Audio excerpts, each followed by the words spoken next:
जय श्री जगन्नाथ पिला माने केमती अछ सबु भलरे अछ ना सेमती भलरे थाओ। तो मु तुमको स्वागत करूची मेटसाई ओडिया चैनल को। आज आमे कौन पढ़िबा जो सभ्य जमीदार पाठ आमे पढ़िथिले जोठु आमे शिखिथिले जे नव्य इंग्रजी पढुथुबा युवक युवती माने कुसंस्कार दूरेइबा पाई जाई केमिति निजे कुसंस्कार रे छंदी हुंती देश को उद्धार करबा पाई जाई निजे केमिति गात भितरे गଳି पड़ंती आउ इंग्रजी शिक्षा लाभ करी बाहा बाहा बा निजर पारिबा पणाइबा देखौथुबा युवक युवती माने किपरि तळकु रसा तळकु चली जाती। तो वर्तमान आमे कौन करुथिले ना प्रश्न उत्तर आलोचना करुथिले। तो सेही प्रश्न उत्तर आलोचना आज होउची द्वितीय भाग। आमे जोठी आलोचना करिबा आज बाकी जो रहिथिला ग घ आउ ङ एई तीनोटी नंबर जो रहिथिला ए तीनोटी नंबर रो सबु प्रश्न आउ उत्तर को। तेबे आउ डेरी न करी आमे जिबा प्रश्न उत्तर आलोचना को। कौन रहिथिला प्रश्न उत्तर आलोचना रो निर्देश ग नंबर रो संक्षिप्त उत्तरमूलक प्रश्न दुईटी वाक्य रे आमे एथर उत्तर लिखिबा। प्रश्न रो मूल्य केते रहिबो ना 2 मार्क रहिबो। केते रहिबो ना 2 मार्क। प्रश्न रो मूल्य रहिबो 2 मार्क। प्रश्नर मूल्य रहिबो 2 नंबर। लेखा और लेखकों को सूचना पाई मिलिबो 1 नंबर।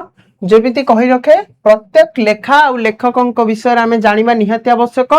आउ 1 नंबर रहिबो ठीक उत्तर पाई। जदि हमें ठीक उत्तर लिखिथिबा ताहले आउ 1 नंबर मिलिबो। तो जदि भी हमकु उत्तर आसु नहीं बा उत्तर रे द्वंद्व उपजुची ताहले हमें जदि लेखा और लेखकों को नाम लिखि दबा ताहले हमकु 1 मार्क मिलि जिवो। तो एई लेखक बा एई लेखा कोठु आसीछि एई लेखा आसीछि गल्प सभ्य जमीदार रु। तो हमें कौन लिखिबा ना गल्प गल्प सभ्य जमीदार। तार लेखक किए बा गाल्पिक किए ता गाल्पिक होउचंती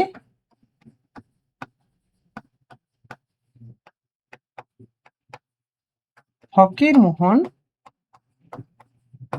सेनापति। पिला माने हमकु एठी आउ किछि लिखिबार आवश्यकता नहीं केवल गल्प लिखिबा और गाल्पिकंकर नाम लिखिबा। सेमिति कविता लिखिबा और कविंकर नाम लिखिबा और सेमिति गद्य लिखिबा और जे ताकु लिखिसंती सेही लेखकंक नाम लिखिबा। तो वर्तमान एठी हम जिबा प्रथम प्रश्न को। प्रथम प्रश्न कौन लिखा जाइछि ना धुआ पत्र कारबार संपर्क रे कौन कुहा जाइछि। धुआ पत्र जो कारबार होउतिला से कारबार संपर्क रे कौन कुहा जाइछि ना धुआ पत्र कारबार होउछि कठिन। आउ कौन कुहा जाइछि ना गोखर साप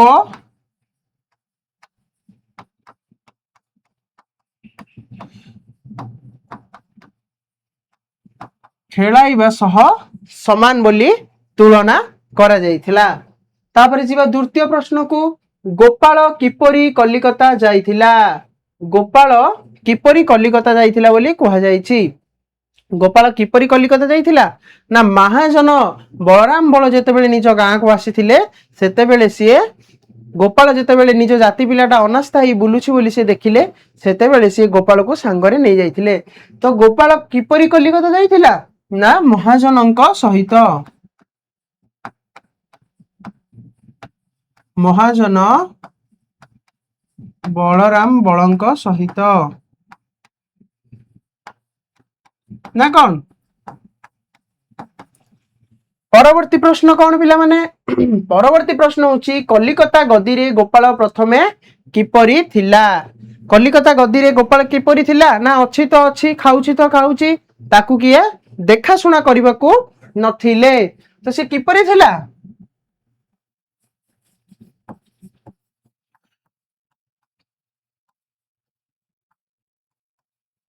अछि तो अछि खाउछि तो खाउछि ताकू देखा सुना करबाकू किए नथिले।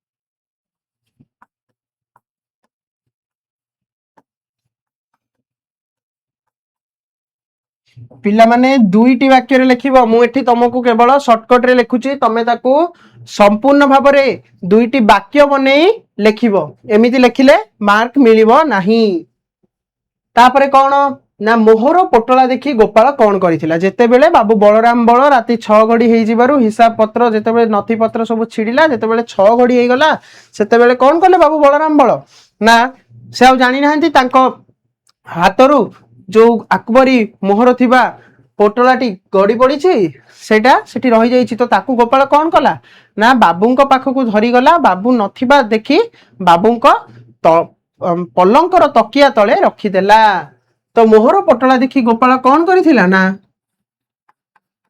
बाबूंको पाखकू गला ओ बाबू नथिबा देखि बाबू नथिबा देखि कोन कला ना पलंकर तकिया तले रखिदेला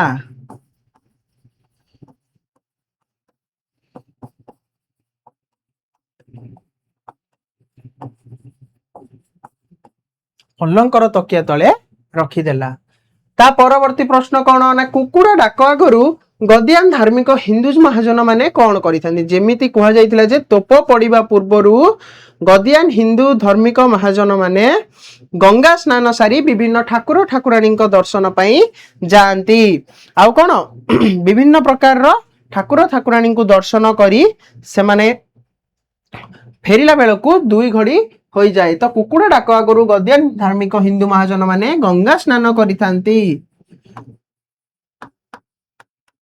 गंगा स्नान करिथांती तो जीवा परवर्ती प्रश्न को परवर्ती प्रश्न कौन कहिछि कपालिया लोकों को कौन मिली थाए और से गले कौन होई थाए कपालिया लोक माने कौन ना भाग्यवान लोकों को कौन मिली थाए ना अकबरी मोहर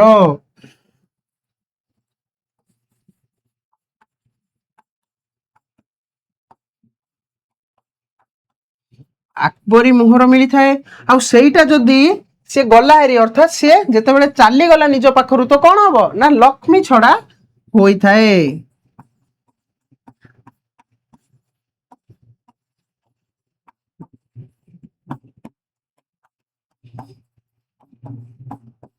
लक्ष्मी छाड़ी जानती तापरे परवर्ती प्रश्न कौन ना रोसैया ब्राह्मण संपर्क रे कौन कह जाइछि रोसैया ब्राह्मण संपर्क रे कौन कह जाइछि ना रोसैया ब्राह्मण कौन करथिला ना बाबूंकर सिंधुकर ताला भांगी सेथिरु 500 टंकिया जो थळीटा थिला से थळी धरी पळेइथिला तो बाबूंकर सिंधुकर ताला भांगी थिला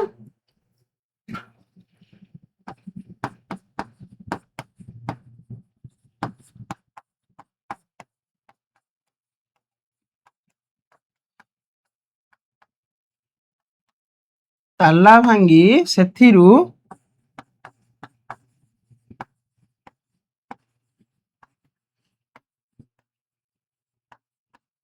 टंका थळी नहीं चली जाइथिला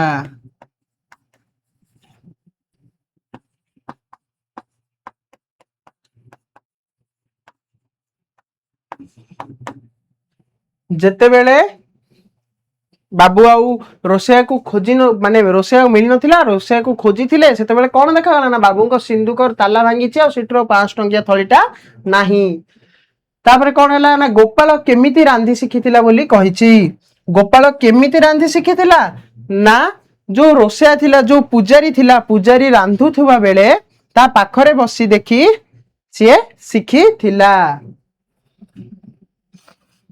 केमिति सिखिथिला ना रोसैया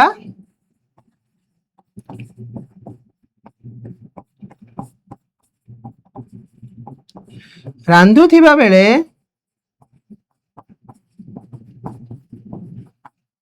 ता पाखरे बसी देखि सिखिथिला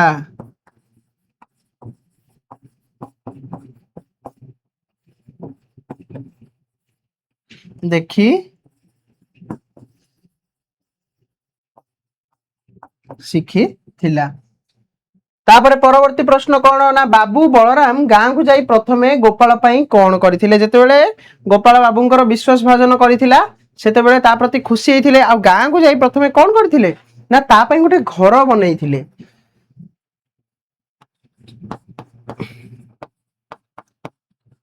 ଘର ତିଆରି କରି ଥିଲେ ଓ ତାକୁ ବିବାହ କରାଇଥିଲେ।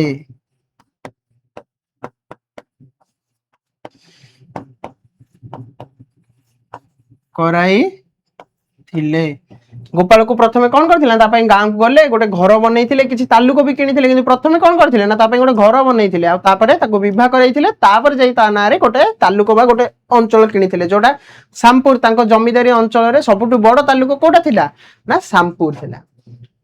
ତାପରେ କଣ ହେଇଛି 10 ନମ୍ବର ପ୍ରଶ୍ନ, ରନ୍ଧା ବଢା ସାରି ଗୋପାଳ ଗଦିରେ କଣ କରିଥାଏ? ଯେତେବେଳେ ରନ୍ଧା ବଢା ସରିଯାଏ ଗୋପାଳ ଗଦିରେ କଣ କରେ ନା ବାବୁଙ୍କ ପାଖରେ ରୁହେ ଆଉ ବାବୁଙ୍କୁ ସାହାଯ୍ୟ କରେ।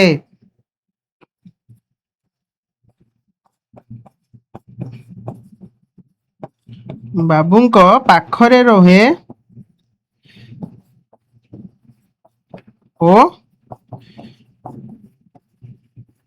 ବାବୁଙ୍କୁ ସାହାଯ୍ୟ କରେ।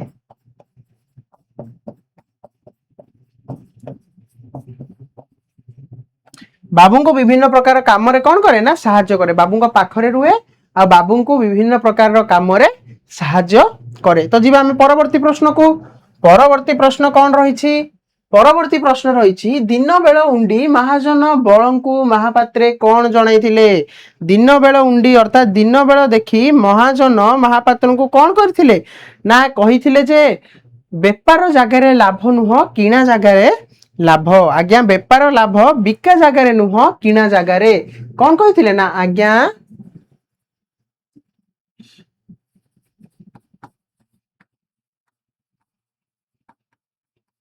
ବେପାର ଲାଭ ବିକା ଜାଗାରେ ନୁହଁ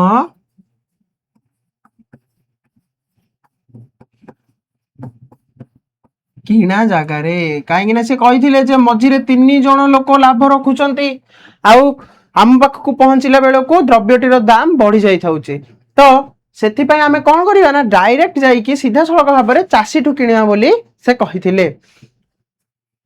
ତ ପରବର୍ତ୍ତୀ ପ୍ରଶ୍ନ କଣ ନା ସାନ ବାବୁଙ୍କ ସମ୍ପର୍କରେ ଅବଦାନେ ମହାପାତ୍ରଙ୍କୁ କଣ କହିଛନ୍ତି? ଯେତେବେଳେ ସାନ ବାବୁ ମାନେ କିଏ ନା ରାଜୀବ ଲୋଚନ, ରାଜୀବ ଲୋଚନଙ୍କ ବିଷୟରେ କଣ କହିଛନ୍ତି ନା ସେ ଖୁବ ବୁଦ୍ଧିଆ, ଭାରି ପାଠୁଆ, ସବୁ ପାଠ ସିଏ ପଢି ସାରିଲେଣି, ପୋଥି ପାଠ ଖଡି ପାଠ ସରିଗଲା, ଆଉ ତାଙ୍କୁ ପଢେଇବାକୁ ପାଠ ନାହିଁ। ସାନ ବାବୁଙ୍କ ସମ୍ପର୍କରେ ଅବଦାନ କହିଲେ କିଏ ନା ଶିକ୍ଷକ। ଶିକ୍ଷକ କଣ କହିଛନ୍ତି ନା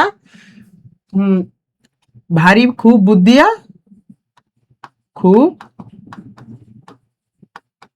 ବୁଦ୍ଧିଆ, ଭାରି ପାଠୁଆ, ଆଉ କଣ କହିଛନ୍ତି ନା ଖଡି ପାଠ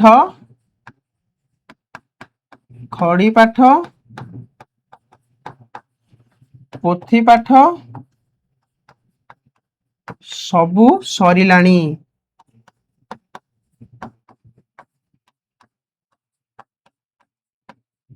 ପଢିବାକୁ ଆଉ ପାଠ ନାହିଁ।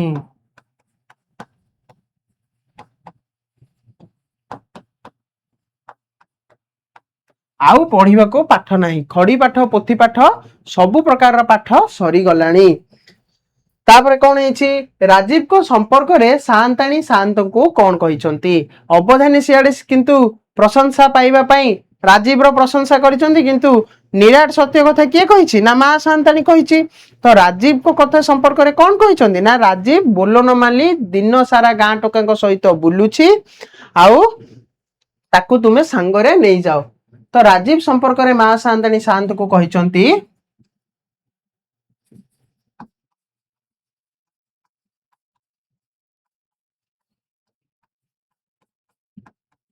ରାଜୀବ ବୋଲନ ମାନି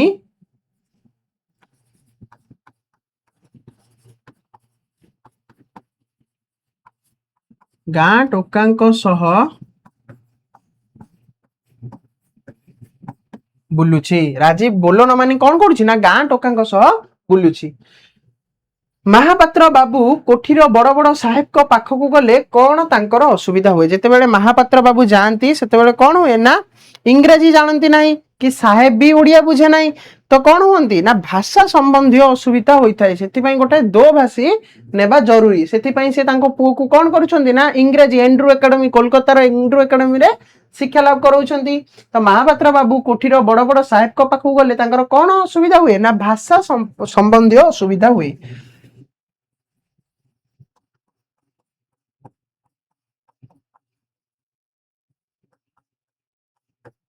भाषा संबंधी असुविधा हुए भाषा रे जो भाषा केमिति पढ़िबो बा केमिति पढ़िबो कहूची केमिति बुझिबो इंग्रजी से जानी थांती ये किंतु इंग्रजी जानी न थांती एपटे ये जानी थांती ओडिया किंतु सी ओडिया जानी न थांती सेति पई गोटे दो भाषी नेबार जरूरी थाए। तो सेति पई भाषा संबंधी असुविधा होई थाए जो भाषागत असुविधा रहउची से भाषागत असुविधा होई थाए। परवर्ती प्रश्न कौन परवर्ती प्रश्न होची बाबू राजीव केउ विषय रे पक्का होई गलेनी बोली कुहा जाईची। बाबू राजीव केउ विषय रे पक्का होई गलेनी ना से पाठ पढ़ंतु कि न पढ़ंतु किंतु सभा समिति रे रहिबा एवं कुस्थान सुस्थान भ्रमण विषय रे पक्का होई गलेनी। सभा समिति रे उपस्थित रही कुस्थान ओ सुस्थान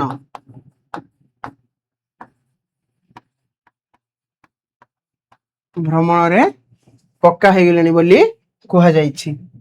परवर्ती प्रश्न कौन ना केउ दिन होटेल होटेल वालार बेस आय हुए को दिन होटेल वालार बेस आय हुए ना जो दिन अधिक करताली पड़े बा ताली मिले जो दिन अधिक करताली मिले बा वक्तृता संपादक राजीव बाबू जिते वक्तृता दियंती जो दिन बेसी हाथ ताली पड़े से दिन तार अधिक लाभ हुए बा आय हुए।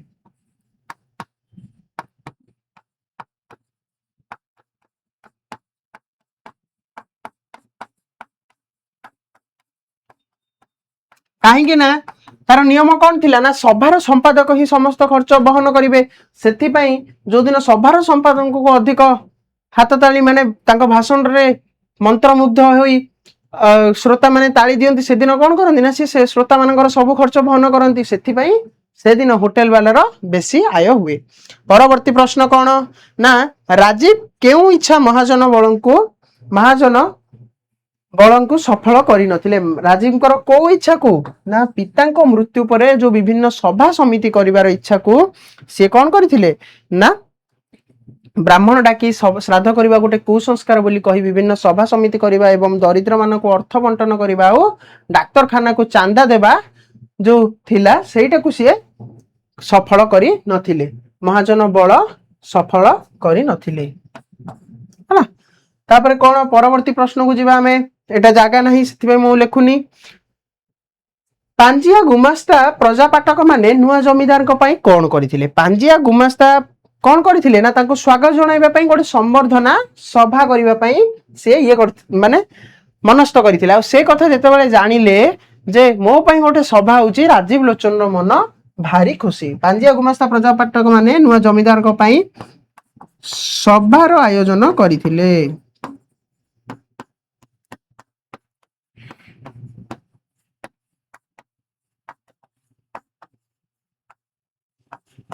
कौन करथिले ना सभार आयोजन करथिले। परवर्ती प्रश्न कौन ना सामपुर गाँ लोक ग्राम पिलांकर गोपाल बाबू की उपकार करथिले जो सामपुर गाँ थिला सबुठु कौन सामपुर गाँ टा कौन थिला ना सबुठु बड़ तालुक थिला तो सेमानकर कौन उपकार करथिले सेमानंकु कौन करथिले ना सेमानंकु कटक रो विभिन्न सरकारी कार्य रे नियोजित करूथिले आउ ताहा सहित सेमानंकु विभिन्न काम रे रोजगार दउथिले तो कौन करथिले ना रोजगार दउथिले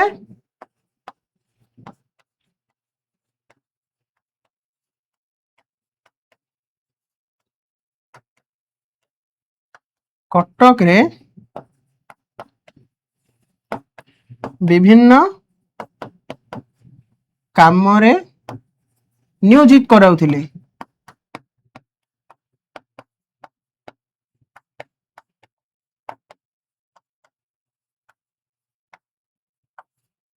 किए करुथिले ना गोपाल बाबू ଗୋପାଳ ବାବୁ କି ପ୍ରକାର ଉପକାର କରୁଥିଲେ? ରାଜୀବ ଲୋଚନ ନୁହଁ, କିଏ? ଗୋପାଳ ବାବୁ। ପରବର୍ତ୍ତୀ ପ୍ରଶ୍ନ, ନୂଆ ଜମିଦାରଙ୍କ ଆହ୍ୱାନରେ ସାମପୁର ଗ୍ରାମରେ କଣ ଘଟିଥିଲା? ଦେଖ, ନୂଆ ଜମିଦାର, ମନେ ରଖ, ଇଏ ହଉଛନ୍ତି ନୂଆ ଜମିଦାର କିଏ? ନା ରାଜୀବ ଲୋଚନ। ନୂଆ ଜମିଦାର କିଏ? ନା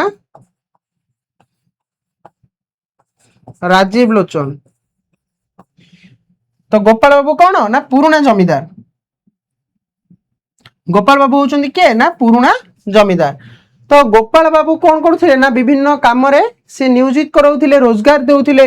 କିନ୍ତୁ ନୂଆ ଜମିଦାର ଯେତେବେଳେ ଆସିଲେ, ତାଙ୍କୁ ଯେତେବେଳେ ସ୍ୱାଗତ କରିବା ପାଇଁ ସ୍ୱାଗତ ସଭା କରାଗଲା, ସେ ସ୍ୱାଗତ ସଭାରେ ସେ କଣ କରିଥିଲେ? ନା ଆହ୍ୱାନରେ ସାମପୁର ଗାଁରେ କଣ ଘଟିଥିଲା? ନା ବିଭିନ୍ନ ପ୍ରକାର ଯୋଉ ଲୋକ ଥିଲେ, ଯୋଉ ବିଭିନ୍ନ ପ୍ରକାର ପ୍ରାଇମେରୀ, ଅପର ପ୍ରାଇମେରୀ, ଛାତ୍ରବୃତ୍ତି ଫେଲ, ଶିକ୍ଷିତ, ବେରୋଜଗାର ଆଉ କୁସଂସ୍କାର ବର୍ଜିତ ଲୋକ ଥିଲେ, ସେମାନଙ୍କର ସବୁ ସମାବେଶ କରାଯାଇଥିଲା। କୋଉମାନଙ୍କର? ନା ଯୋଉ ପ୍ରାଇମେରୀ, ଅପର ପ୍ରାଇମେରୀ ଏବଂ ଛାତ୍ରବୃତ୍ତି ଫେଲ ଯୋଉ ଯୁବକ ମାନେ ଥିଲେ, ଶିକ୍ଷିତ, କୁସଂସ୍କାର ବର୍ଜିତ, ରୋଜଗାର ବେରୋଜଗାର ଥିବା ଲୋକମାନଙ୍କୁ ବା ଯୁବକ ମାନଙ୍କୁ ସିଏ ସଂଗଠିତ କରାଇଥିଲେ। ପରବର୍ତ୍ତୀ ପ୍ରଶ୍ନ, ହରିବୋଲ ବାବୁ କେଉଁ ଦୁଇଟି ସଭାର ସମ୍ପାଦକ ଥିଲେ ଓ କାହିଁକି? ହରିବୋଲ ବାବୁ କେଉଁ ଦୁଇଟି ସଭାର ଥିଲେ? ନା ଜ୍ଞାନବର୍ଦ୍ଧିନୀ ଆଉ ସ୍ତ୍ରୀ ସ୍ୱାଧୀନତା ବର୍ଦ୍ଧିନୀ, ଦିଟା ସଭାର ସିଏ ସମ୍ପାଦକ ଥିଲେ। କାହିଁକି ଥିଲେ? ନା ଜମିଦାରଙ୍କର ଯୋଉ ବିଚାରଧାରା ଥିଲା, ଜମିଦାରଙ୍କର ଯୋଉ ଚିନ୍ତାଧାରା ଥିଲା, ସେ ଚିନ୍ତାଧାରା କାହାର ଥିଲା? ନା ସମ୍ପାଦକ ଯୋଉ ହରିବୋଲ ପଟ୍ଟନାୟକଙ୍କୁ ଯୋଉ ସମ୍ପାଦକ କରାଗଲା, ତାଙ୍କର ମଧ୍ୟ ସେହି ଚିନ୍ତାଧାରା ଥିଲା। ତ ହରିବୋଲ ବାବୁ ଦୁଇଟି ସ୍ତ୍ରୀ ସ୍ୱାଧୀନତା ବିବର୍ଦ୍ଧିନୀ ଆଉ ଜ୍ଞାନ ବିବର୍ଦ୍ଧିନୀ ଦୁଇଟି ସଭାର ସମ୍ପାଦକ ଥିଲେ। ତ ଯିବା ଆମେ ପରବର୍ତ୍ତୀ ପ୍ରଶ୍ନକୁ। ପରବର୍ତ୍ତୀ ପ୍ରଶ୍ନ କଣ ରହିଛି? ନା ସଭା କାର୍ଯ୍ୟ ଶେଷ ହେବାକୁ ଅଧିକ ରାତ୍ରି ହୋଇଗଲେ ସଭ୍ୟମାନେ କଣ କରନ୍ତି? ଯେତେବେଳେ ସଭା କାର୍ଯ୍ୟ ଶେଷ ହେବାକୁ ଅର୍ଦ୍ଧରାତ୍ରି ହୋଇଯାଏ, ସେତେବେଳେ ସଭା କାର୍ଯ୍ୟରେ କଣ କରନ୍ତି ସେମାନେ? ନା ପାନାହାର କରନ୍ତି। ସେମାନେ ଖାଇବା ପିଇବା, କଚେରୀରେ ରୁହନ୍ତି ଆଉ ଖାଇବା ପିଇବା ସେଇଠି ହିଁ କରନ୍ତି। ସେମାନେ ଖାଇବା ପିଇବାକୁ ଆଉ କୋଉଠି ଯାଆନ୍ତି ନାହିଁ। ଯୋଉଠି ଜମିଦାରଙ୍କର କଚେରୀ ରହିଛି, ଜମିଦାରଙ୍କ ଘରେ ବିଭିନ୍ନ ପ୍ରକାରର ମଦ ପିଅନ୍ତି ଆଉ ଶାନ୍ତିରେ ରୁହନ୍ତି। ତ ପରବର୍ତ୍ତୀ ପ୍ରଶ୍ନ କଣ? ନା ପଟ୍ଟନାୟକଙ୍କୁ କାହିଁକି ବରଖାସ୍ତ କରାଯାଇଥିଲା? ପଟ୍ଟନାୟକଙ୍କୁ କାହିଁକି ବରଖାସ୍ତ କରାଗଲା? ନା ପଟ୍ଟନାୟକ ଥିଲେ ମା ସାନ୍ତାଣୀଙ୍କର ପାଖ ଲୋକ। ଯେମିତି ଗୋପାଳ ବାବୁ ଥିଲେ କାହାର ଡାହାଣ ହାତ? ନା ବଳରାମ ବଳଙ୍କର। ଠିକ ସେଇପରି ମା ସାନ୍ତାଣୀଙ୍କର ପାଖ ଲୋକ ବା ଡାହାଣ ହାତ ଥିଲେ ବୁଢା ପଟ୍ଟନାୟକ। ତ ବୁଢା ପଟ୍ଟନାୟକ କଣ କରୁଥିଲେ? ନା ବିଭିନ୍ନ ପ୍ରକାରର ହିସାବ ମାଗୁଥିଲେ, କୋଉଠି କାହିଁକି ଏସବୁ ଅର୍ଥ ବିନିଯୋଗ ହବ ସେ ବିଷୟରେ ସିଏ ପଚାରୁଥିଲେ। ବୁଢା ପଟ୍ଟନାୟକ ଥିଲେ ଅଯୋଗ୍ୟ, କୁସଂସ୍କାରୀ ଆଉ ସଭାର ବିଘ୍ନକାରୀ। କାହିଁକି ନା ସେ କଣ ହେଇଥିଲା? ନା ବୁଢା ପଟ୍ଟନାୟକ ଯେହେତୁ ଅଧିକ କଥା ପଚାରି ଦଉଥିଲେ, ସେଥିପାଇଁ ତାଙ୍କୁ ଅଯୋଗ୍ୟ, କୁସଂସ୍କାରୀ, ଅଯୋଗ୍ୟ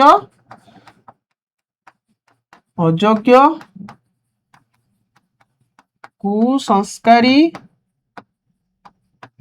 ଆଉ ସଭାର ବିଘ୍ନକାରୀ ବୋଲି କୁହାଯାଇଥିଲା।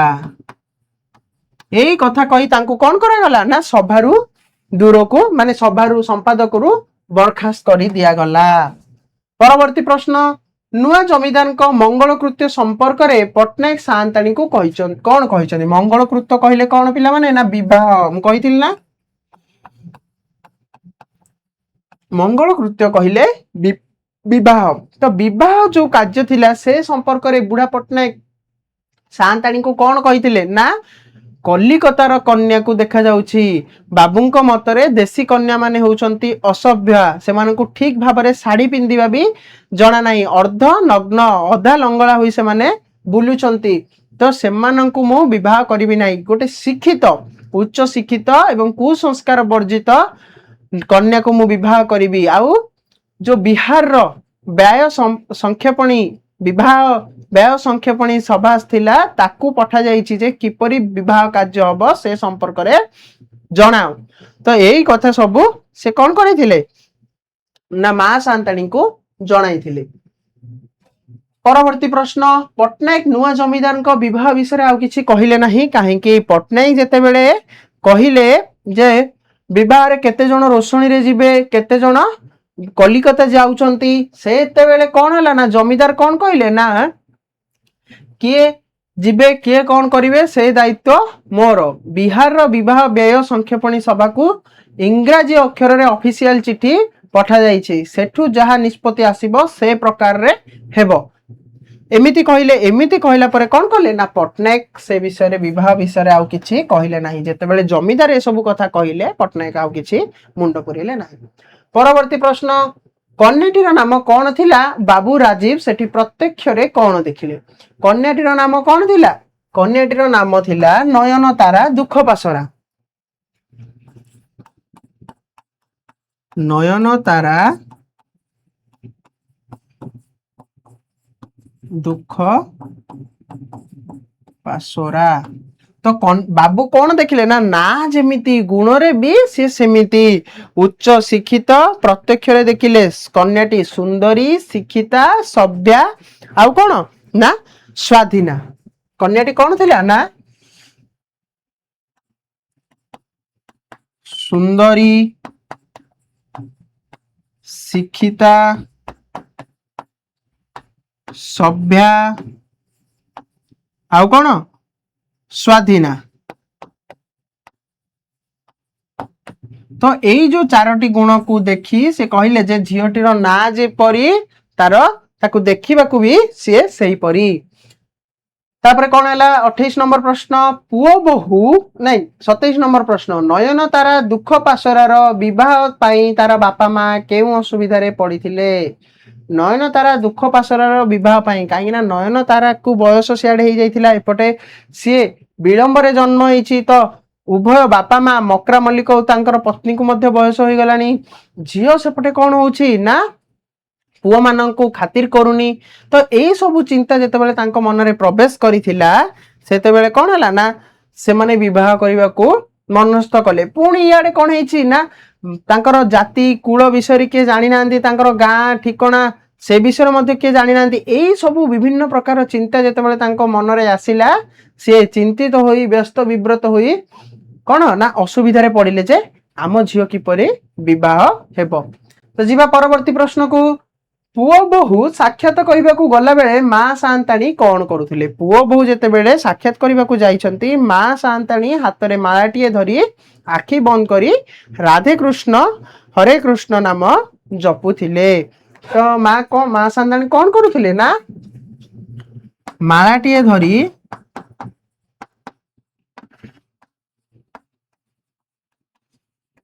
ଆଖି ବନ୍ଦ କରି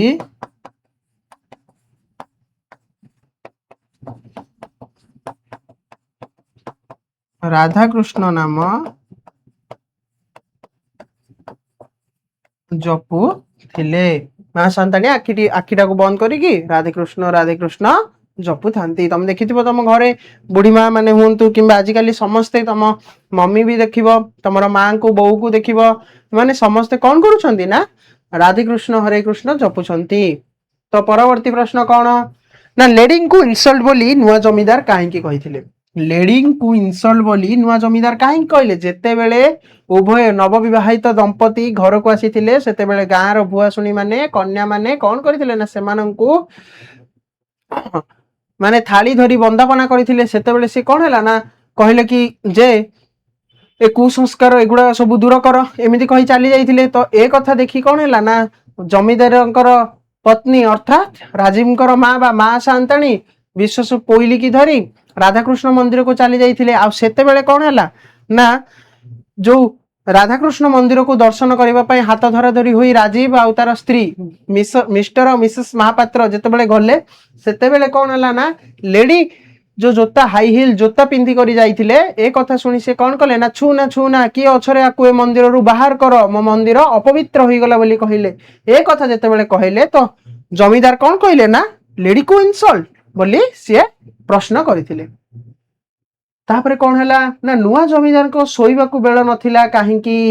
ଦେଖ ଯୋଉ ନୂଆ ଜମିଦାର ଥିଲେ ସେ କେବଳ କୋଲକାତା ନୁହଁ ଗାଁକୁ ଆସିଲା ପରେ ମଧ୍ୟ ଗାଁରେ ସଭା କରୁଥିଲେ। ତ ରାତ୍ରି ସାରା ସଭାରେ ଭାଷଣ ଦେଲା ପରେ ରାତି ସାରା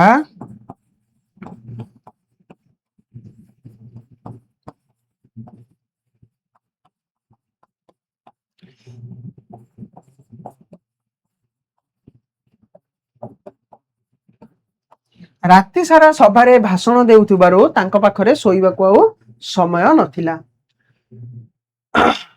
ତାପରେ ମିସେସ୍ ମହାପାତ୍ର କେଉଁ କଥାରେ ହସି ପକାଇ ବଡ ଖୁସି ହୁଅନ୍ତି? କେଉଁ କଥାରେ? ନା ଯେତେବେଳେ ଗାଁର ମଫସଲ ଗାଁର ଯୋଉ ନାରୀ ମାନେ ବା ଯୋଉ ଦାସୀ ମାନେ ତାଙ୍କ ନାଁକୁ ସ୍ପଷ୍ଟ ଭାବରେ ଉଚ୍ଚାରଣ କରିପାରନ୍ତି ନାହିଁ, ମିସେସ୍ ମହାପାତ୍ର ବୋଲି ଉଚ୍ଚାରଣ ନ କରିପାରି ମିସ୍ ମିସ୍ ମହାପାତ୍ର କିଏ, କିସମିସ୍ ମହାପାତ୍ର କିଏ, ଫିସ୍ ଫିସ୍ ମହାପାତ୍ର କିଏ, ମିସ୍ତ୍ରୀ ମହାପାତ୍ର ବୋଲି କୁହନ୍ତି, ଏ ଅପଭ୍ରଂଶ କରି କୁହନ୍ତି। ଏ କଥା ଶୁଣି କିଏ ନା ଏଇ ଯୋଉ ମିସେସ୍ ମହାପାତ୍ର ଥିଲେ ଇଏ ବଡ ଖୁସି ହଉଥିଲେ, ହସିକିରି ବି ଖୁସି ହଉଥିଲେ। ତାଙ୍କ ନାଁକୁ ଅପଭ୍ରଂଶ କରି ଡକା ଯାଉଥିଲା କିନ୍ତୁ ସେଥିରେ ତାଙ୍କର ବଡ ଖୁସି। ମା ସାନ୍ତାଣୀ, ଓଡିଆ ଭାଷାରେ ମା ସାନ୍ତାଣୀ ଡାକିଲେ ତାଙ୍କର ଖୁସି ନଥିଲା। ପରବର୍ତ୍ତୀ ପ୍ରଶ୍ନ, ପୋଇଲି ପଦୀ, ପୋଇଲି ଯୋଉ ପୋଇଲି ଥିଲା ସେ ପୋଇଲି ପଦୀ କାହିଁକି ଭାରି ପାଟିଗୋଳ କରିଥିଲା? କାହିଁକି ନା ଏ ଯୋଉ ମା ସାନ୍ତାଣୀ କହୁଛି, ଏଇ ଯୋଉ ମିସେସ୍ ମହାପାତ୍ର ଥିଲେ, ଯୋଉ କିସମିସ୍ ମିସ୍ତ୍ରୀ ମହାପାତ୍ର ଥିଲେ, ସେ ମିସ୍ତ୍ରୀ ମହାପାତ୍ର କଣ କଲେ ନା ଯେତେବେଳେ ଗୋରୁ ଗୁହକୁ ଲିପୁଥିଲା ବବୁର୍ଚି ଖାନାରେ ପୋଇଲି ପଦୀ, ସେ ସମୟରେ କଣ ହେଲା ନା ଆଙ୍କେ ଜୋତା ପିନ୍ଧି ରୋଷେଇ ଘରକୁ ବା ବବୁର୍ଚି ଖାନାକୁ ପଶି ଯାଇଥିଲେ। ଜୋତା ମାଡି ହାଣ୍ଡିଶାଳରେ ପଶିବାରୁ ପଦୀ ପାଟି କରିଥିଲା। କଣ ନା ଜୋତା ପିନ୍ଧି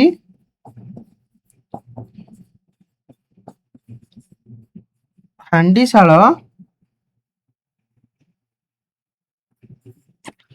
ମିସେସ୍ ମହାପାତ୍ର ମାଡିବାରୁ, କିଏ ମାଡିବାରୁ ନା ମିସେସ୍ ମହାପାତ୍ର।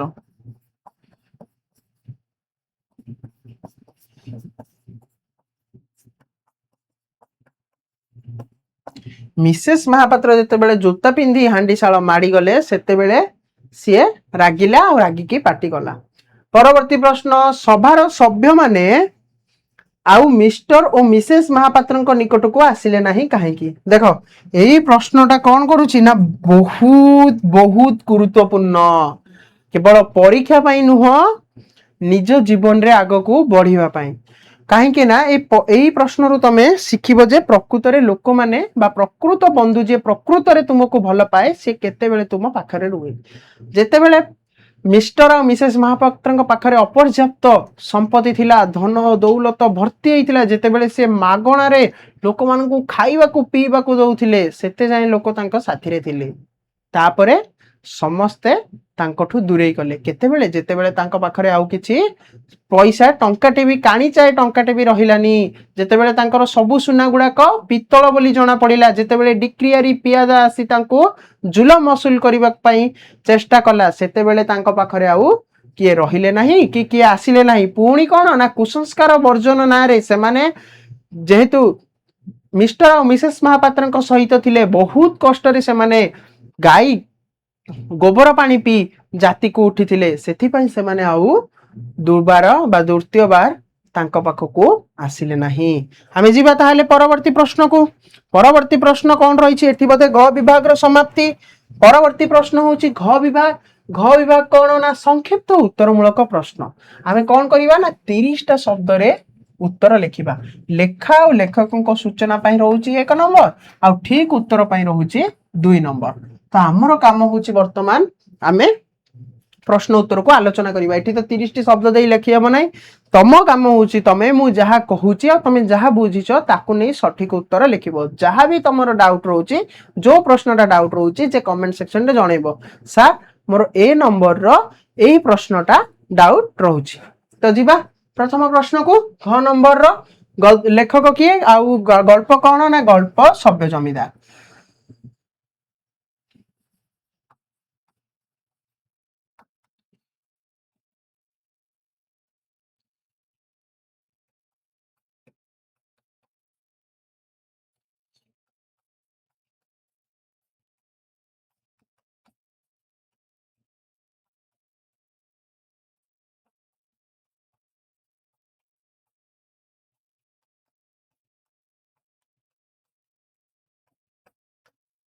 ଫକୀର ମୋହନ ସେନାପତି।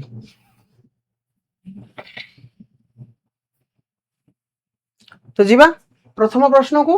କଲିକତି ଧୂଆଁପତ୍ର ନାମ ବାଲେଶ୍ୱରୀ ବୋଲି କାହିଁକି କୁହାଯାଇଥିଲା? କଲିକତାରେ ଯୋଉ ଧୂଆଁ ପତ୍ର ଥିଲା ସେ ଧୂଆଁ ପତ୍ର ଯେତେବେଳେ ଉତ୍କଳକୁ ଆସୁଥିଲା ବାଲେଶ୍ୱରର ଜାହାଜ ସାହାଯ୍ୟରେ ଆସୁଥିଲା ଆଉ ବାଲେଶ୍ୱରରେ ଯେତେବେଳେ ପହଞ୍ଚୁଥିଲା ସେତେବେଳେ କଣ ହଉଥିଲା ନା ବାଲେଶ୍ୱର ଯୋଉ ଯୋଉ ପିଲାମାନଙ୍କର ସେମାନେ ଜାଣିଥିବ ଯେ ବାଲେଶ୍ୱର ସମୁଦ୍ର ତଟରେ ପୁରାତନ ସମୟରେ କଣ ଥିଲା ନା ଗୋଟେ ବନ୍ଦର ଥିଲା ତ ସେଇ ବନ୍ଦରରୁ କଣ ହଉଥିଲା ନା ସମଗ୍ର ଉତ୍କଳକୁ ଏଇ ଯୋଉ କଲିକତି ଧୂଆଁ ପତ୍ର ମାନେ କଲିକତାରୁ ଯୋଉ ଧୂଆଁ ପତ୍ର ଆସୁଥିଲା ସେ ଧୂଆଁ ପତ୍ର ବାଲେଶ୍ୱରୀ ଧୂଆଁ ପତ୍ର ନାମରେ ବିଖ୍ୟାତ ହେଇଥିଲା ଉତ୍କଳରେ ଆଉ ଚାରିଆଡେ ସମଗ୍ର ଉତ୍କଳକୁ ସିଏ ବଣ୍ଟା ଯାଉଥିଲା ସେଥିପାଇଁ କଲିକତି ଧୂଆଁ ପତ୍ର ନାମ ବାଲେଶ୍ୱରୀ ହୋଇଥିଲା। ପରବର୍ତ୍ତୀ 2 ନମ୍ବର ପ୍ରଶ୍ନ ଗୋପାଳ କିପରି ମହାଜନ ବଳରାମଙ୍କ କଲିକତା ଗଦିରେ ପହଞ୍ଚିଥିଲା ଯେତେବେଳେ କଣ ଉଲ୍ଲେଖ କରାଯାଇଛି ନେ ବଳରାମ ବଳଙ୍କର ଗାଁ ସମ୍ପର୍କରେ କିଏ ଜାଣିନାହାନ୍ତି ସେ ଯାଜପୁର ଅଞ୍ଚଳର ବୋଲି ସମସ୍ତେ ଜାଣିଛନ୍ତି ଯେତେବେଳେ ବାବୁ ବଳରାମ ବଳ ଆସିଲେ ଯାଜପୁର ଅଞ୍ଚଳ ପାଖରେ ଥିବା ତାଙ୍କର ଗାଁକୁ ଦେଖିଲେ ଗାଁରେ ଜାତି ଭାଇଟା ଅନାସ୍ଥା ହେଇ ବୁଲୁଛି ତାକୁ କିଏ ପଚାରୁ ନାହାନ୍ତି ତ ସେଇ କାରଣରୁ ତା ପ୍ରତି ଦୟାବାନ ହେଇ ତା ପ୍ରତି ଉଦାର ଭାବ ଦେଖାଇ କଣ କଲେ ନା ବାବୁ ବଳରାମ ବଳ ତାକୁ ସାଙ୍ଗରେ ନେଇ ଚାଲିଗଲେ କୋଲକାତା ଆଉ ନିଜର ଗଦିରେ ଯୋଉ ଗଦିୟ ମହାଜନ ଥିଲେ ଯୋଉ ବ୍ୟବସାୟ କ୍ଷେତ୍ରରେ ସେ ପ୍ରତିଷ୍ଠିତ ଥିଲେ ବିଖ୍ୟାତ ଥିଲେ ସେଇ ଗଦିରେ ନେଇ ତାକୁ ସେ ରଖିଲେ। ପରବର୍ତ୍ତୀ ପ୍ରଶ୍ନ କେଉଁ କଥାକୁ ହେଜନ ଆଣିବାକୁ ବଳରାମ ଗଦି ବନ୍ଦ କରି ଉଠି ଯାଇଥିଲେ କଣ ହେଲା ନା ଗଦି କୋଉ କଥାକୁ ହେଜ ଅର୍ଥ କଣ ନା ମନକୁ ନ ଆଣି କେଉଁ କଥାକୁ ବଳରାମ ଗଦି ବନ୍ଦ କରି ଉଠି ଯାଇଥିଲେ କପାଳିଆ ଲୋକ ହାତରେ ଆକବରୀ ମୋହର ପଡେ ଆଉ ସେ ଆକବରୀ ମୋହର ଯଦି ତମ ପାଖରୁ ଥରେ ମିଳିଲା ପରେ ଚାଲି ଯାଉଛି ତାହେଲେ ତମ ପାଖରୁ ଲକ୍ଷ୍ମୀ ଛାଡିଯିବା ସହିତ ବା ଲକ୍ଷ୍ମୀ ଚାଲିଯିବା ସହିତ ସମାନ ଏ କଥାକୁ କିଏ ଭାବିଥିଲେ ଏ କଥା କଣ କାହାର ପ୍ରବାଦ ଥିଲା ନା ବାବୁ ବଳରାମ ବଳଙ୍କ ତ କଣ ହେଲା ନା ସିଏ ଯେହେତୁ ସେ ଭାଗ୍ୟବାନ ଥିଲେ ଆଉ ତାଙ୍କର ଭାଗ୍ୟ ସାଥ ଦେବାରୁ ତାଙ୍କୁ ଆକବରୀ ମୋହର ମିଳିଥିଲା 5ଟା ଆକବରୀ ମୋହର ମିଳିଥିଲା ଅର୍ଥାତ 5ଟି ଆକବରୀ ସ୍ୱର୍ଣ୍ଣ ମୁଦ୍ରା ମିଳିଥିଲା ତ କଣ ହେଲା ନା ଯେତେବେଳେ ତାଙ୍କୁ 5ଟି ଆକବରୀ ମୋହର ମିଳିଛି ସେ ମାନେ ରଖିଛନ୍ତି ନିଜ ପାଖରେ ସେ ମୋହର ପଟଳାଟିକୁ ସେଟାକୁ ରଖିଛନ୍ତି ଆଉ କାର୍ଯ୍ୟ ବ୍ୟସ୍ତରେ ସେ ଭୁଲି ଯାଇଛନ୍ତି କାର୍ଯ୍ୟ ବ୍ୟସ୍ତ ଏତେ ବଢି ଯାଇଛି ଯେ ଏତେ ହିସାବ ପତ୍ର ନଥି ପତ୍ର ମହଲତ ମାମଲତ ତହବିଲ ଏଇ ସବୁକୁ ହିସାବ କରି ସେ ରାତି 6 ଘଡ଼ି ହେଇଯାଇଛି ସେ ଆଉ ଜାଣିନାହାନ୍ତି ତ ସେଇ ସମୟରେ ତାଙ୍କର ଆଉ ମନେ ନାହିଁ ଯେ ତାଙ୍କେ ଯୋଉ କିଣିଥିଲେ ଆକବରୀ ମୋହର ସେଇଟା ତାଙ୍କ ପାଖରେ ଅଛି ଯୋଉ ବାକ୍ସରେ ରଖି ପୂଜା କରିବା ପାଇଁ ସେ ଯୋଉ ଆକବରୀ ମୋହର କିଣିଥିଲେ ସେ ଆକବରୀ ମୋହରଟା ତାଙ୍କ ପାଖରେ ଅଛି ବୋଲି ସେ ଆଉ ଜାଣିନାହାନ୍ତି ମାନେ ଅନ୍ୟ ମନସ୍କ ହୋଇ ସେଟା ତଳେ ପଡି ଯାଇଛି ଆଉ ସେ ଗଦି ବନ୍ଦ କରି ପଳେଇଛନ୍ତି। ଯିବା ପରବର୍ତ୍ତୀ ପ୍ରଶ୍ନକୁ କେଉଁ କଥା କଲିକତାର ସବୁ ଗଦିର ଦସ୍ତୁର ବୋଲି କୁହାଯାଇଛି ଦସ୍ତୁର ମାନେ ନିୟମ କୋଉ କଥାକୁ କୁହାଯାଇଛି ନିୟମ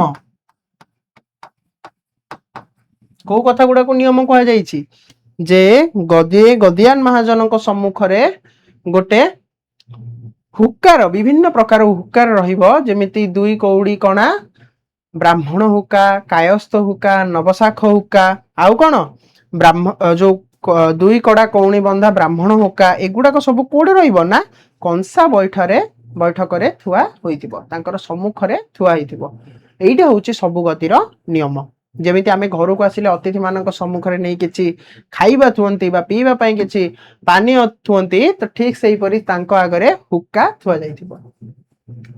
ପରବର୍ତ୍ତୀ ପ୍ରଶ୍ନ ବାବୁ ବଳରାମ କାହିଁକି ଗୋପାଳକୁ ଦଣ୍ଡେ ଯାଏ ଅନେଇଥିଲେ କଣ ହେଇଛି ନା ଯେତେବେଳେ ଆକବରୀ ମୋହର ହଜି ଯାଇଛି ଚାରିଆଡେ ଖୋଜା ପଡିଛି ଯେ ଆକବରୀ ମୋହର କାଇଁ କୁଆଡେ ଗଲା କଣ ହେଲା ହଜିଗଲା କାହିଁକି ନା ଆକବରୀ ମୋହର ଥରେ ଯଦି ହଜି ଯାଉଛି କଣ ନା ଆଉ ଲକ୍ଷ୍ମୀ ପାଖରେ ରହିବନି ଏ ଚିନ୍ତାରେ ଚିନ୍ତିତ ବାବୁ ବଳରାମ ବଳ ସେଇ ସମୟରେ କଣ ହେଇଛି ନା ଯୋଉ ରୋଷେଇ ଘରେ ଥିଲା ରୋଷେୟା ଭାବରେ ସେତେବେଳେ ତ ରୋଷେୟା ଭାବରେ କାମ କରୁନଥିଲା ରୋଷେୟା ପାଖରେ ସିଏ ରହୁଥିଲା କିଏ ନା ଗୋପାଳ କଣ କରିଛି ନା ବାବୁଙ୍କ ପାଖକୁ ଧାଇଁ ଆସିଛି ଆଉ କହିଛି ଆଜ୍ଞା ମୋହର ଅଛି କୋଉଠି ଅଛି ନା ଆପଣଙ୍କ ପଲଙ୍କର ତକିଆ ତଳେ ଅଛି ଏ କଥା ଯେତେବେଳେ ଶୁଣିଲେ ଜାଣିଲେ ଯେ ଗୋପାଳ ଆକବରୀ ମୋହର ପରି ଦାମିକା ପଦାର୍ଥ ପାଇ ମଧ୍ୟ ତାକୁ ନ ଚୋରେଇ ତାକୁ ନ ଲୁଟି ବାବୁଙ୍କ ପାଖରେ ମାନେ ଠିକ ଭାବରେ ରଖିଛି ଏ କଥା ଯେତେବେଳେ ସେ ଜାଣିଲେ ସେ ଭାରି ଖୁସି ହେଇଗଲେ ଆଉ ଦଣ୍ଡେ ଯାଏ ତାକୁ ଅନେଇ ରହିଲେ। ତାପରେ ପରବର୍ତ୍ତୀ ପ୍ରଶ୍ନ ଗୋପାଳ ପ୍ରତି ବାବୁ ବଳରାମଙ୍କର ଶ୍ରଦ୍ଧା ସମ୍ପର୍କରେ କଣ କୁହାଯାଇଛି ଗୋପାଳ ପ୍ରତି ବାବୁ ବଳରାମଙ୍କର କଣ ଶ୍ରଦ୍ଧା ଥିଲା ଗୋପାଳର କଣ किपरि गोपाल प्रति से श्रद्धावान होता कहीं गोपाल जो आकबरी मोहर हजि जाता खोजी आनी आउ सुस्वादु व्यंजन बनाऊला जिते रोसैया पूजारी थिला जे चोरई नहीं गला सबकि जो 500 टंकिया थली आउ रोसैया मिलने से ये रोसई कम करथिला रोसई कम जिते कला खाद्य भी सुस्वादु बनैला जो रोसैया राशन खर्च जहाँ होता ताहा अधे ही गला व्यंजन रे पनीपरिवार मात्रा भी बढ़िया लगिला एते सबू लाभ संपर्क में जिते से जानिले सी से गोपाल प्रति आहुरी श्रद्धावान हेले। तो आमर सरला 7 नंबर आमे प्रश्न को जीवा केउ परिस्थिति रे गोपाल रंधा बड़ा दायित्व नहीं थिला जेते बेले पूजारी बाबू बलराम बलंकर सिंधुक भांगी 500 टंकिया थलीटा को धरी फेरार हो जाइथिला सही समय रे सही विषम परिस्थिति रे गोपाल रांधाबड़ार दायित्व नहीं थिला। परवर्ती प्रश्न बेपार रे गोपाल किपरि बाबू बलराम कर डाहाण हाथ होइथिला जेते बेले बेपार कार्य चली थिला सेते बेले से कोन कहिथिला ना समय उंडी बा माने बेळ उंडी तांको कहिथिला ठीक समय देखि कहिथिला जे बाबू बेपार रे लाभ बिका जगह रे नुह किना जगह रे तो यही सब कथा जिते बड़े कही आउ जिते बड़े खर्चटा जो रोसैया काम करुला रोसैया कम खर्चटा तांकर अदा हो जाइथिला व्यंजन रे पनीपरिवार मात्रा अधिक होइथिला सेते बेले सी कौन है ना बाबू बलराम बलंकर दक्षिण हाथ बा डाहाण हाथ है बा राइट हैंड जहाँ को कह जाए। तो 9 नंबर प्रश्न बाबू गोपाल चंद्र महापात्र केउ कथा सब संधान करी बुझीथिले बाबू गोपाल चंद्र महापात्र केउ कथा सब संधान करी बुझीथिले ना चाषी ठारू किए किणे ना जो सब हलदी धुआपत्र सरक आसुची ताको चाषी ठारू किणे बुला बेपारी ठू किए किणे ना पाइकरा हाथरू किणे गोदाम वाला आउ दंडीदार ता पाखरु किणी कौन करे ना चालाण दिए एते सब जो विभिन्न प्रकार मझिरे जो सब रहिले लोक एमाने कौन करती ना लाभांशटा को नहीं जाती जमी मुझे कही 2 टंकार चाषी ठू किणी से 5 टंकार बिकती 5 टंकार बुला बेपारी ठू किणी पाइकरा 7 टंकार बिके 7 टंकार माल गोदाम वाला किणी सी बिके केते टंकार ना 10 टंकार एमती जो फेज हुए ए फल कौन हुए ना लाभांशटा बहुत परिमाण रे कमी जाए। तो सेठी यही कथा सब बाबू गोपाल चंद्र महापात्र संधान करी बुझीथिले। वर्तमान 10 नंबर प्रश्न महाजन को अनुमति घेनी साना बाबू गोपाल चंद्र कौन करथिले महाजन को जेते बेले से कहिथिले जे बाबू किणाटा लाभटा किणा जगार बिका जगार नुह किणा जगार तो मु सीधा सड़क चाषी सहित संपर्क करी चाषी ठू जदि किणीबी ताहले चाषी मुंडरे जेते बेले सौदा हबो ताहले कौन हबो ना हमर लाभ अधिक हबो ए कथा कही से कौन कला ना जो बलराम बलंकठू अनुमति नहीं चाषी पाखक जाइथिला। 11 नंबर प्रश्न बड़े एबे तुनी होई गदी रे माला गड़ाउछंती एहा केउ प्रसंग रे कहा जायछि जो बड़ थिले जो महाजन बड़ थिले से गदी रे वर्तमान तुनी होई बसी माला गड़ाउछंती काहे की कहा जायछि ना गोपाल तांकोठू वर्तमान बळी जायछि गोपाल सब किछि काम सहज रे सरल भाव रे करि दउछि आ लाभ भी पूर्व अपेक्षा 2 गुण बढ़ी जायछि जेहेतु सीधा सड़क भाव रे चाषी ठू सब द्रव्य किना जाउछि तेणु यही प्रसंग रे कहा जायछि जे बळे एबे तुनी होई गदी रे माला गड़ाउछंती जेहेतु सब दायित्व गोपाल हाथ को जाइछि आ गोपाल गदीर सब मामलित तहबिल कथा बुझुछि।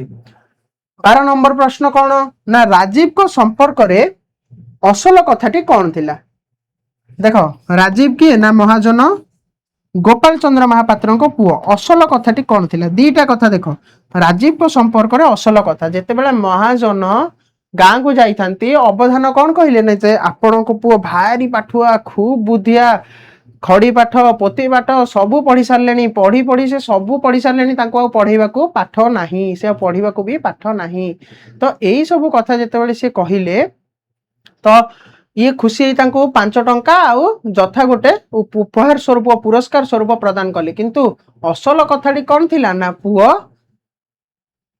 माँ जोटा कहले जे पुओ गाँ पिला सहित मिसी मजा मस्ती करुछि पाठ पढ़ुनी भारी उत्पात होउछि चाटशाली रे मध्य दुष्ट होउछि आउ अवधान सहित मध्य जुक्ति तर्क करने को पछौ नहीं तोखड़ मोखड़ होउछि यही सब कथा ही होउछि प्रकृत रे असल कथा किंतु जमीदार ठारू पुरस्कार पाइबा लालसारे अवधाने तांको ए सब कथा मिछ कहिथिले।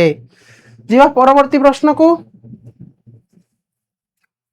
बाप पुओ दुहींक मन काहेकी खुशी होइथिला बाप पुओ दुहींक मन केते बेले खुशी होइथिला ना कोलकाता रे ए बाप पुओ दुहींक मन केतेबेले खुशी हैला ना कोलकाता खुशी हैला जेतेबेले कोलकाता रे Andrew academy Kolkata Andrew academy रे गोपाल इंग्रजी शिक्षा लाभ करबा पई चली गला सेतेबेले कोन हैला ना सी मासिक बापा पुओ का देखा साक्षात हुए नहीं मासकू थरे देखा साक्षात हुए केतेबेले ना जेतेबेले सी बही किणा पई पैसा नेबाको आसे आउ निजर जो मंथली फीस देवा पई पैसा नेबाको आसे तो एमिति धीरे धीरे कोन हैला ना 50 टंका रु भी बढ़ी गला माने 50 टंका ऊपर लागिला ए कथा सेते बेले कोन हैला ना बापा ताको प्रश्न कले कि रे एते खर्च किया से कहला बापा इंग्रजी रे पढ़िबा को हेले पास करिवार अछि ये सुनिथिले गोपाल बाबू जे हां इंग्रजी रे कोन गोटे पास अछि तो सी कहले कि हौ जेते खर्च हो पछे तू पास करी पका बेसी बेसी पास करी पका ए कथा कही खुशी हे गले गोपाल बाबू सेपटे 50 टंका ऊपर जेते टंका हेले भी पैसा मिलिबो बोली भाबी खुशी हे गला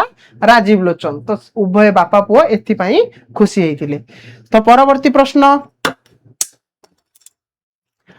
प्रश्न कौन रही ना बाबू राजीव को इंग्रजी पाठ पढ़ार परवर्ती घटना कौन थिला बाबू जितेबाला इंग्रजी पाठ परिसमाप्त कले कटक कौच कलिकतार एंड्रू एकाडेमी से कौन कले तापरे ना विभिन्न सभा समिति कले दुईटी सभा कले जो मंगलवार शनिवार से सभार संपादक निजे हेले सबु समस्त व्यय वहन कले एवं ताहा सहित से कौन ना रात्रि सारा अनिद्रा रही सभारे भाषण देले ए सबु करी तांकर जीवन चली पितांक मृत्यु रे राजीव लोचन कौन करथिले जेतेबेले बाबू गोपाल चंद्र महापात्र मृत्यु है सेते राजीव लोचन कौन कले ना कहले कि बाहुनी कांदीबाटा गोटे कुसंस्कार तो कुसंस्कार वर्जन करी से कौन कले ना हाथ रे गोटे कला कना भिड़ी थिले आउ 3 दिन जाए बापांक मृत्युर शोकरे सभा समिति कले आउ 3 दिन बकृत देवा सहित से कौन कले ना ब्राह्मण डाके श्राद्ध करिबाटा गोटे कुसंस्कार बोली कहिले ताहा सहित कहिले कि जे विभिन्न प्रकार स्थान रे सभा समिति हेबो डाक्तरखाना को चांदा दिया जीवो आउ अर्थहीन गरीब दरिद्र माननकु अर्थ बंटा जीवो ए कथा से कहिथिले महाजन बलबाबू राजीव को भविष्यत पई कोन चिंता कले देखो महाजन बलबाबू कहा विषय चिंता करछन ना राजीव विषय रे काहे ना गोपाल बाबूंकर मृत्यु होईची शनिपात रोग रे से कौन चिंता कले ना जे राजीव पितृ कार्यर उत्तराधिकारी हो राजीव ता बापार व्यापार बिजनेस संभाळू कहीं ना गोपाल महापात्र पर आउ किए नथिले जेहेतु ये इंग्रजी पाठ पढ़ी बापाठू अधिक पाठ पढ़ी आ व्यवसाय विषय किछि किछि ज्ञान जानी तो ये काले पाठ पढ़ी ता बापार उत्तराधिकारी हो बोली तांके मनस्थ करथिले परवर्ती प्रश्न कौन ना बाबू राजीव गदी रे बसिबार परिणति कौन होइथिला बाबू राजीव जेतेबेले गदी रे बसिले एपटे आंकर इच्छा नहीं राजीव रो जे मु गदी रे बसिबे व्यवसाय करिवि पर अधीन रे चाकरी करबा आंकर चिंताधारा बाहर थिला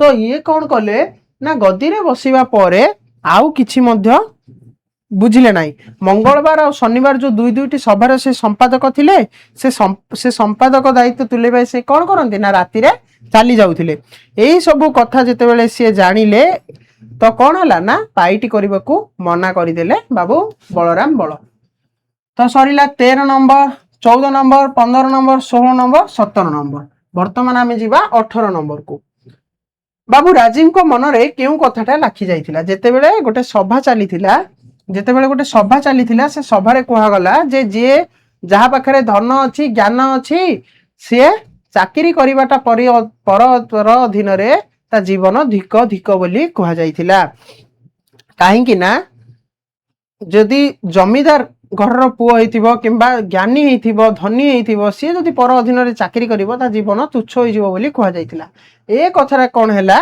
ना हमरो काहाकू ना राजीव रो मन को लाखी गला राजीव को भलो लागिला जे सभारे स्वाधीनता विषय रे ताकू जानिबा को मिलिला और शिक्षित किपरि स्वाधीन रहिबा आवश्यक से विषय रे से जानिबा को पाइला परवर्ती प्रश्न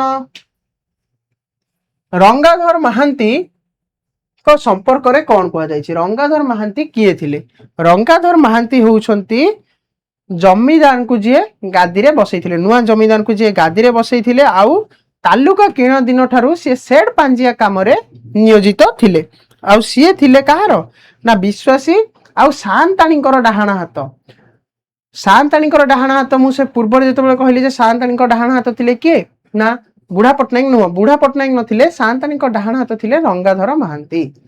तो ए रंगाधर महांती संपर्क रे ए विषय कह जायछि। परवर्ती प्रश्न नुआ जमीदार आह्वान रे सामपुर ग्राम रे कौन घटीथिला जेतेबेले नुआ जमीदार को स्वागत संबर्धना देबा पई रंगाधर महांती प्रस्ताव बाढ़ी आउ अनेक लोक प्रस्ताव बाढ़ी भारी खुशी होते राजीव लोचन आउ राजीव लोचन आह्वान देले जे गाँ रे जेते सबु प्राइमरी अपर प्राइमरी पाठ पढ़ी शिक्षित बेरोजगार थिबा शिक्षित कुसंस्कार वर्जित लोक बा युवक युवती एवं जो सरकारी छात्रवृत्ति फेल युवक युवती माने समावेश करी गोटे सभा करबा कुसंस्कार वर्जन करी देश को गढ़िबा पई चेष्टा करबा बोली से कहिथिले आउ एई सबु कोन हला ना संगठित होइथिला। नुआ जमीदार आद्य वक्तृतार सार मर्म कौन थिला नुआ जमीदार जेतेबेले वक्तृता देइथिले से कौन कहिथिले ए देशर दुख दुर्दशार कारण होउछि मूर्खता कुसंस्कार असभ्यता अबला भगिनी माननकु घरे रखिबा तांकु बाहर को न छाड़िबा एहा ही होउछि माने देश को आग को न नेबार गोटे गोटे मानदंड एइथिपाई ही देश आग को जाई पारु नै एगुडा को दूर करिबा एगुडा को सर्वाग्रे मूल उत्पादन करिबा होउछि आमर आवश्यक बा आमर कार्यपंथा एही विषय रे से तांकर वक्तृता रे सविशेष भाव रे कहिथिले। परवर्ती प्रश्न बाबू हरिबोल काहे की चाकरी छाड़ी देइथिले बाबू हरिबोल किए ना जणे सब पोस्टमास्टर जे तांको नियम तांकर नीति निर्धारण करने को जाई आक्रोशर शिकार होइथिले तांको ऑफिस रे जो सब पोस्टमास्टर थिले पोस्ट ऑफिस रो कर्मचारी मानकर आक्रोशर शिकार होइथिले आ 162 टंका चोरी दैछंती बोली मिथ्या केस रे दंड भोग करुथिले जेतेबेले मजिस्ट्रेट कथा जानिथिले से सेतेबेले सब पोस्टमास्टर को चाकरी जोग देबा पई कहिथिले आ तांको ऊपर थिबा केस टी को उठाई दैथिले किंतु से थिले भारी स्वाभिमानी तो तेणु से कोन कले ना हरिबोल पट्टनायक बाबू हरिबोल कहले कि कहा अधीन रे चाकरी करिबिनी मु चाकरी छाड़ी दउछि मु चाकरी वर्जन करी दउछि सेथि पई हरिबोल पट्टनायक कोन करथिले चाकरी छाड़ी दैथिले।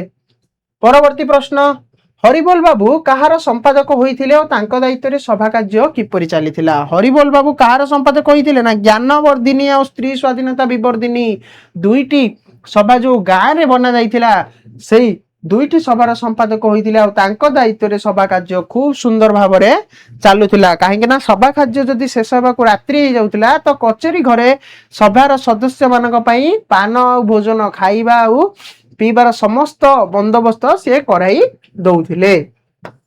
परवर्ती प्रश्न पट्टनायक को मां सान्ताणी नुआ जमीदार संपर्क रे कौन कहिथिले पट्टनायक ठिकिए ना बुढ़ा पट्टनायक को मां सान्ताणी नुआ जमीदार विषय रे कौन कहिथिले बुढ़ा पट्टनायक को मां सान्ताणी कहिथिले जे से तो निजे गोटे मूर्ख आउ से तो किछि भी जानू नाही बुझीबार नाही मुलक रे चोर टी से टिके धर्म भाव हेले थांता टिके धर्मपण हेले थांता एपटे कहूची मु कुसंस्कार वर्जन करिवे एपटे मो घरे मद मांस सब पसैलानी तो ए सब कथा से कहिथिले मां सान्ताणी नुआ जमीदार संपर्क रे ए सब कथा बुढ़ा पट्टनायक को कहिथिले। सरला हमें जीवा परवर्ती प्रश्न को परवर्ती प्रश्न कौन रही हरिबोल बाबू उभय सभा और जमीदारी कार्य किपरि तुलेथिले हरिबोल बाबू जो हरिबोल पट्टनायक सब पोस्टमास्टर थिले से कौन ना चाकरी छाड़ी देले तांकर भाषण रे पूरा निजर भाव विहल को आउ संभाली न पारी तांको ऊपर उत्सर्गीकृत भाव रे हरिबोल बाबू को दुई दुईटी सभार संपादक करैले किए ना नुआ जमीदार राजीव लोचन सेपटे जमीदारी कार्य जो करुथिले बुढ़ा पट्टनायक जेहेतु सब प्रकार जो प्रकार खर्च होता तार सबू विषय वस्तु जाना को चेष्टा कले अयोग्य कुसंस्कार और सभार विघ्नकारी कही हटाई दिगला और जमीदार कार्य मध्य संभालिबा पई हरिबोल पट्टनायक को कुहा जाइथिला तेणु सेथिपाई उभय सभा और जमीदारी कार्य को सी निर्भय चलाउथिले आ बाधा देवाक मध्य किए नथिला आ तांकर अमला जो किराणी मान प्रति सीधा हुकुम थिला जे टंका दाखल कर कौन सी उपाय खर्च करी से सभा को जेमिति हेले चलाउथिले। तो परवर्ती प्रश्न मां सान्ताणी दिन किपरि कटुला मां सान्ताणी सेपटे दुखरे रोउथिले मां सान्ताणी घर बाहरी आसी उआस आगे जो राधाकृष्ण मंदिर स्थापन कराइथिले प्रतिष्ठा कराइथिले बाबू गोपाल चंद्र महापात्र सेठी रही आखि बंद करी माला जपी हरे कृष्ण हरे राम कही से दिन बिताउथिले आ प्रतिदिन संध्यारे हविषान्न सेठी प्रस्तुत होउथिला खाउथिले आ संध्या ठारू अर्ध्र राति जाए भगवत पाठ करी तांको जीवन अतिबाहित कराउथिले। परवर्ती प्रश्न देशकन्या संपर्क में राजीव लोचन पट्टनायक को कौन कही जेतेबेले विवाह कथा आसीथिला जेतेबेले पट्टनायक पचारिले राजीव लोचन को जे देशर कन्या को बाहा हो सेतेबेले से कहले जे देश कन्या को किए बाहा हो से माने अशिक्षिता से माने स्वाधीनता नुहंती आउ से मानकु लुंगा कंडे मध्य पिंधिबार जना नाही अधा लंगळा होई बुलुथांती असभ्यतारे से माने बुड़ी अशिक्षिता कुसंस्कार गुड़ाक बोली कही से बाहर देशर कन्या को अर्थात ओडिशा बाहर कन्या को विवाह करने मनस्थ करथिले। सरला 27 नंबर 28 नंबर बरजात्री और रोषणी संपर्क में नुआ जमीदार पट्टनायक को कि उत्तर देले जेतेबेले पट्टनायक पचारि जे केते रोषणी हबो किए किए बरजात्री रे जिबे कोलकाता रे किए किए रहिबे एई सब विषय रे जेतेबेले से पचारिबा को चेष्टा कले बा पचारिले सेतेबेले जमीदार सीधा सड़क भाव में कहले ए सब ने मुंड पुरेबा तमर आवश्यक नाही। बिहार विवाह व्यय संक्षेपणी नामक संस्था को इंग्राजी भाषा रे ऑफिशियल चिट्ठी करा जाईछि सेठू जहा चिट्ठा आसीबो से अनुसार विवाह कार्य संपादन हबो ए कथा कहिथिले। ए कथा कहिबा परे पट्टनायक कौन कले ना आउ जो विवाह भितरे मुंड पुरेले ना।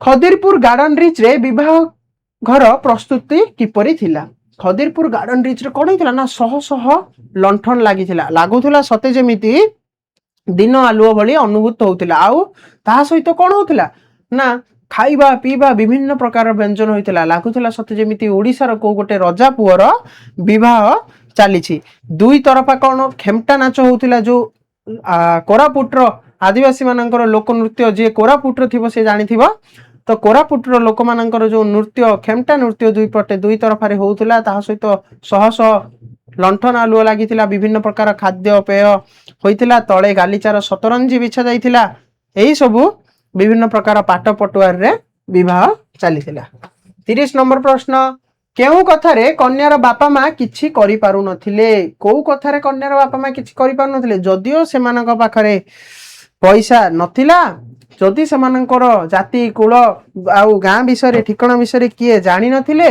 एही सब घटना को डरी सेमाने पुओ आउ जो कन्या रही जो तांकर कन्या और तांकर जोई एमाने जो विवाह पूर्वर वार्तालाप करुथिले जो कोर्टशिप कथा कह जाइछि से जो कोर्टशिप करुथिले बा जो वार्तालाप करुथिले ए वार्तालाप तांको पसंद नथिले मध्य से विवाहगर पूर्वर से आउ कहि पारु नथिले काहेकि ना तांको पाखरे आउ संबल नाही तांको पाखरे आउ समय भी नाही तांको कन्या को विवाह करबा पई पुणी एपटे जमीदार पुओटिए मिलिछि सेति पई से आउ किछि कहि पारु नथिले।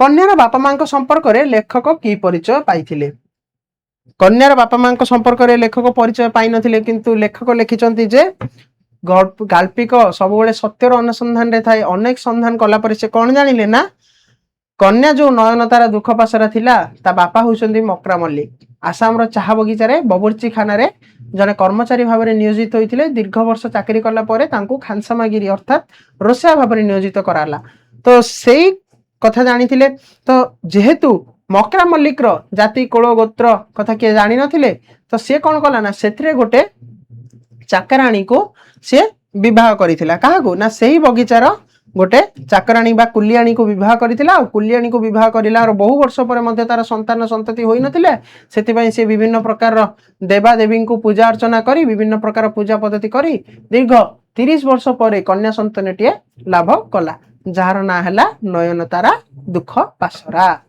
तो यही विषय संपर्क रे कह जाइछि। कन्याटीर पाठपढ़ा संपर्क रे कौन कह जाइछि कन्याटी इंग्राजी विद्यालय रे पढ़िथिला पाखरे थिला कोन ना स्कटिश बैप्टिस्ट कोन ना ऑटन बालिका स्कूल सेही स्कूल रे नयनतारा दुख पासरा पाठ पढ़िथिला से थिला इंग्राजी रे कथावार्ता कहि पारुथिला मोजा बुड़ीबार भी शिखिथिला ताहा सहित नाच गीत गाई गाउथिला आ स्कूल रे से थिला खूब पाठुआ आ स्वाधीन मना आ से को पुरुष माननको खातिर मध्य करू नथिला।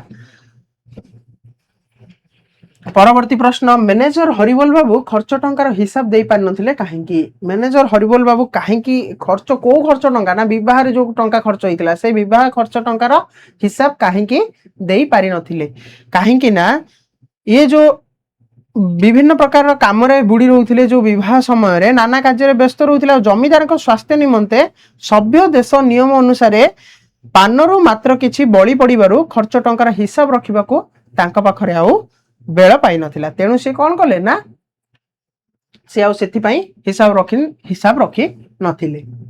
सरला परवर्ती प्रश्न सासु बोहूंकर प्रथम देखा किपरि थिला।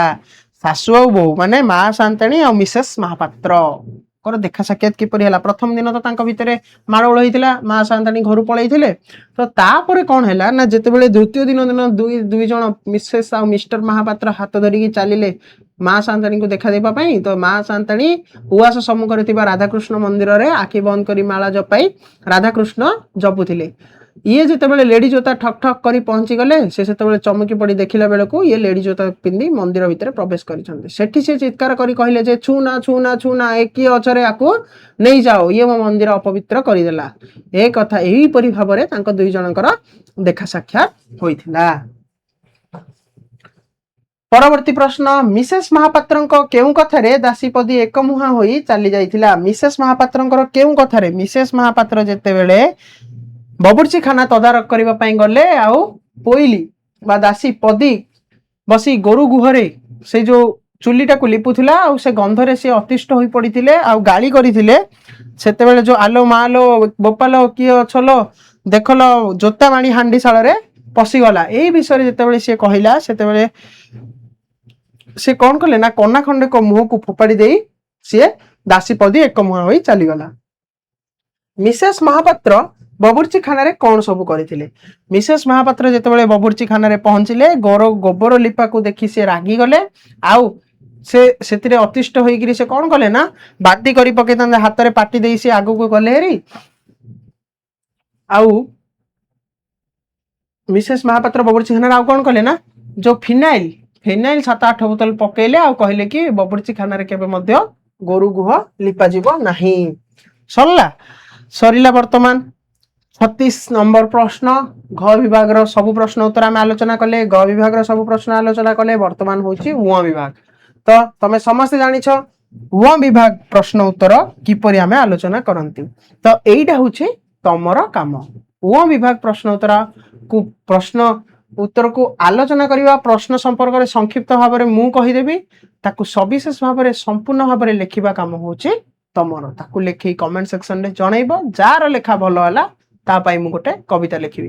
बड़पणर जो प्रश्न उत्तर आलोचना वीडियो पढ़ी सारलानी तमे माने देखिछ तो जो माने भी देखिछ अति शीघ्र जणैबो जार कमेंट भलो आसीबो जार उत्तर भलो आसीबो ता पाई मु गोटे कविता कहिबी। तो काम होची तमरो तमे जदि अलसुआ होई रहिलो तमु जदि कविता सुनिबार इच्छा नाही बा तम नारे कविता पढिबार इच्छा नाही ताहाले तमे करिवनी तमे जदि आगु को भलो मार्क आनिबा को इच्छा नाही ताहाले तमे न करी पारो सेथिरे मोर की बा हमरो किछि भी क्षति हबनी जहा क्षति हबो तमरो। तो सभ्य जमीदार जहा भी सिखिलो से अनुसार काम करिवो। जीवा प्रथम प्रश्न को पठित गल्परु बाबू बलराम बळंक धुआपत्र व्यवसाय संपर्क में उल्लेख कर। तो बाबू बलराम बळंकर धुआपत्र व्यवसाय किपरि चलीथिला आउ तार विषय रे बाबू बलराम बळंकर कौन सब उक्ति थिला से विषय आलोचना करिवो। से जेमिति कहउथिले एटा बड़ कठिन काम गोखर साप चलाइबा सहित बा खेलाइबा सहित समान एवं विभिन्न प्रकार रो जो तांकर गदीर गदियान महाजन थिले एही सब विषय रे तमे उल्लेख करिवो। परवर्ती प्रश्न सभ्य जमीदार गल्प आधार रे गोपाल चरित्र चित्रण कर। जो सभ्य जमीदार आमे पढ़िले तार आधार रे गोपाल किपरि भाबरे गोपालर चरित्र कौन थिला से विषय रे चित्रण करिबा काम तमर। मु कहि दउची गोपाल केमितिका लोक थिला ना गोपाल थिला विश्वास भाजन करिथिला गोटे विश्वासी सरल निष्कपट निर्मल हृदयर व्यक्तित्व थिला जे बाबू बलराम बळंकर विश्वास भाजन करि पारि तांकर डाहाण हाथ होई पारिथिला आउ तांकर व्यवसाय को आगु को नेबारे सहायक होई निजे मध्य जने लक्षपति एवं जमीदार पालटी जाइथिला। सरला 1 नंबर 2 नंबर सरला वर्तमान 3 नंबर पठित गल्प अवलंबन रे राजीव लोचन को उत्थान पतन रो चित्र दियो। देखो राजीव लोचन रो उत्थान पतन कथा जेतेबेले सी ऊपर को कोठी उठिची तळु केतेबेले खसिची जेहेतु ता बापा जने जमीदार थिले सी ऊपरे थिला बा ऊपर को उठी पारिथिला किंतु से पडिला केतेबेले जेतेबेले ता पाखरे सबू पैसा सरीगला कुसंस्कार वर्जन करने ना से जिते भांडामी करथिला जेतेबेले से निजे कुसंस्कार भितर बुड़ी रही सेतेबेले कौन है ना निजर घर बाड़ी जमीदारी को से बंधा पकईला आतेबेले से जो बंधक रखि सब जिनिस को संपत्ति को अपर्याप्त संपत्ति को छड़े नहीं गला सेतेबेले ता पाखरे आ केही मध्ये लोक रहिले नाही जेतेबेले ताको खाइबा को भी मिलु नाही जेतेबेले मिसेस महापात्र पिंधिथिबा सुना को बदलैबा पई जाइछन्ते आ सुना गुड़ाक पित्तल बोली जना पड़ी एही परि सब घटना घटना दुर्घटना गुड़िक घटी जीवन में जना पड़ा जे से पतन हो सारी। परवर्ती प्रश्न सभ्य जमीदार गल्परू हरिबोल बाबू चरित्र चित्रण कर। हरिबोल बाबू किपरि गोटे लोक थे? हरिबोल बाबू कौन थे ना सब पोस्टमास्टर थे से जो विभिन्न प्रकार मिथ्या केस रे मिथ्या लोकंकर आक्रोशर शिकार होई प्ररोचनार शिकार होई से जेल जाइथिले आ जेल जो केस तांग ना रे थिला मजिस्ट्रेट सेतेबेले सत कथा जानिले सेतेबेले से कहले कि नाइ आपण जाय काम रे जोग दियंतु केस टी को उठाई देथिले किंतु सी निज स्वाभिमान रे आंच आसीबा नै से चाकरी को परित्याग करिथिले एई विषय रे लिखिबो। तापरे नुआ जमीदार को विवाह संपर्क रे कौन कह जायछि? नुआ जमीदार किपरि बाहाइथिले देशी कन्या को संपर्क रे तांकर उक्ति कौन थिला? विदेशी कन्या माने किपरि एवं से विवाह करितबा कन्या किपरि हेबा आवश्यक? विवाहर व्यय किए निर्णय करिबा बा किए निर्णायक भूमिका ग्रहण करिबो से संपर्क रे उल्लेख करिबो। परवर्ती प्रश्न नयनतारा दुख पासरांक भूमिका सभ्य जमीदार गल्पटी को किपरि व्यंगात्मक करिछि? नयन तारा और सभ्य जमीदार गल्पटी को किपरि व्यंगात्मक करिछि माने किपरि हस करिछि माने कथार मोड़ जेमिति बदलिछि जेतेबेले बापांकर मृत्यु होइछि गोपाल महापात्रଙ୍କ मृत्यु होइछि ठीक सेही परि गपटी को व्यंग करिछि।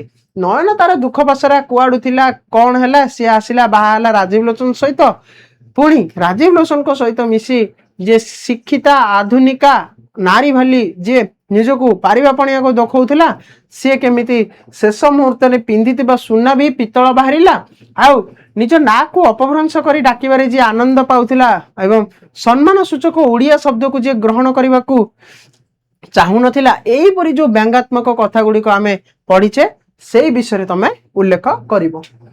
परवर्ती प्रश्न सभ्य जमीदार गल्प अवलंबन रे मां सातानिक चारित्रिक वैशिष्ट्य दर्श। मां सांताणीकर भूमिका कौन थिला? मां सांताणीकर कौन कौन चरित्र विषय रे आमे उल्लेख करिबा। मां सांताणी किपरि निर्मल मना थिले से किपरि चाहुथिले जे राजीव लोचन भल पाठ पढु आगो को जाऊ आउ से जो दुष्ट होउतला से दुष्ट केमिति न हबो एवं आगो किपरि जीव सेति से अवधान कोठारु दूर को पठाई देबा पई राजीव रो बापा गोपाल चंद्र महापात्र को कहिथिले एई सब विषय रे वैशिष्ट विषय रे कहबो। देखो पिला माने बाबू बलराम बळंकर विषय रे कहबो गोपाल रो चरित्र विषय रे राजीव लोचन रो चरित्र विषय रे हरिबोल बाबू को चरित्र विषय रे तापरे सब नयन तारा दुख पसरार चरित्र विषय रे मां सांताणी को चरित्र विषय रे देखो केतेटा चरित्र आसिला बाबू बलराम बळ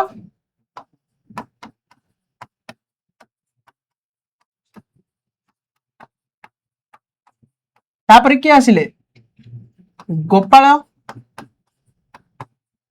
गोपाल पर आसिले मां सांताणी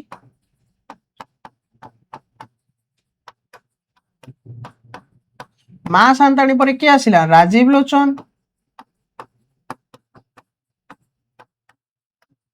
राजीव लोचन पर किए आसिला ना हरिबोल पट्टनायक हरिबोल पट्टनायक पर किए आसिला ना नयन तारा दुख पासरा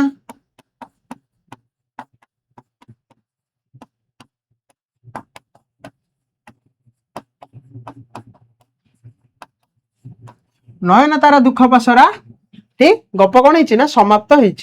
तो यही सब देख यही सब जो कैरेक्टर जो यही सब चरित्र अच्छा यही सब चरित्र को चित्रण करा गपरे यही विषय रे देख पांचटा प्रश्न ये विषय आसी तो गप को जी भल भाव में बुझी जी भल भाव में पढ़ी मु कही प्रति कथा को जी भल भाव में बुझी निज सहित तुलना कर निजे मूवी देखला परी भाभी सी ही एठी विभिन्न प्रकार चरित्र को किपरि भाव में चित्रण करा जायछि से संपर्क में लिखिपर जो जदि जो माने भी वीडियो देखिन तो जल्दी जाओ वीडियो देख आउ ए सब प्रश्नर उत्तर निज भाषा में सुंदर भाव में लिखि पारिबो। तो परवर्ती प्रश्न एक व्यंगात्मक गल्प भाव में सभ्य जमीदार गल्पर मूल्यांकन कर।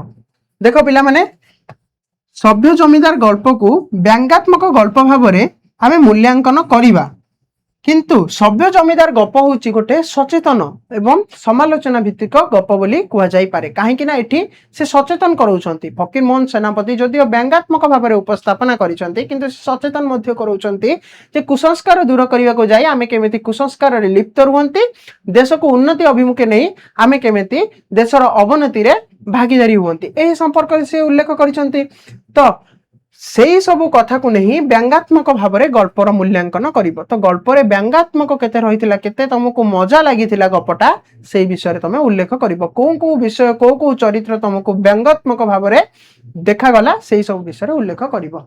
तो वर्तमान शेष प्रश्न सभ्य जमीदार गल्परू इंग्रेजी शिक्षार को प्रभाव उपर आलोकपात कर।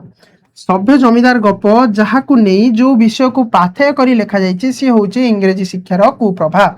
तो सभ्य जमीदार गप इंग्रेजी शिक्षार कुप्रभाव केउ विषय रे उल्लेख करा जाइछि राजीव लोचन किपरि भाव में इंग्रेजी शिक्षा लाभ कला परे कुसंस्कार वर्जन करने को जाई कुसंस्कार भितर लिप्त रहिला जो विभिन्न प्रकार सभा समिति कला किंतु निजे कुसंस्कार रे लिप्त रहिला एई सब विषय एवं इंग्रेजी शिक्षा पढ़ी से जो कुसंस्कार वर्जन करबा ना रे निजे कुसंस्कार कला तो एथिपाई एई विषय रे आलोकपात करबा काम होची तमरो। तो वर्तमान सरला तो क्वेश्चन आंसर आलोचना सरला आमे वर्तमान नेक्स्ट क्लास रे पढ़िबा आउ गोटे पाठ तो सेति पर्यंत तमे पढ़ुथा बुझुथा सभ्य जमीदार रहिली पुणी देखा हबो आगामी अध्याय रे आउ गोटे नुआ विषय नै। धन्यवाद।